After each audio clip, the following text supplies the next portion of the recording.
The sweet sound of a Spanish guitar, but just a few months ago, this one wasn't sounding quite as sweet.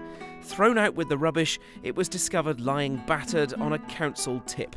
An eagle-eyed guitarist spotted it, paid £5 for it, and brought it to Crediton guitar maker Shaun Newman to have a look at. He brought it round and, to be honest, my eyes nearly popped out. I mean, it's such an extraordinary find. I immediately recognised that it was Spanish, obviously because of the label, Salvador Ibanez. But then, as I did more and more research, I began to realise just how rare it was and what an unusual find it was.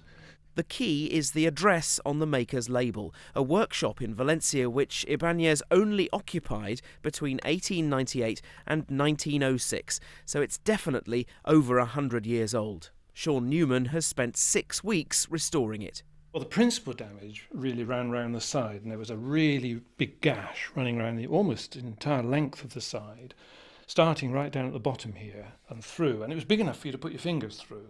The delicate nature of the very thin rosewood from which it's made has meant hours of painstaking work. It's a long and tedious process, but worth every second of it, to know that this instrument, which has been through the Spanish Civil War, been through 2 world wars, probably passed through many, many hands and many players' hands over many years, has now come back to life. Now, for me, that is something really quite extraordinary and something that I really quite relish.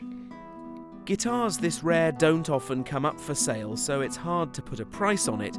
But if the right collector came along, it's thought it could well be worth thousands of pounds. Bob Cruz for the West Country Tonight.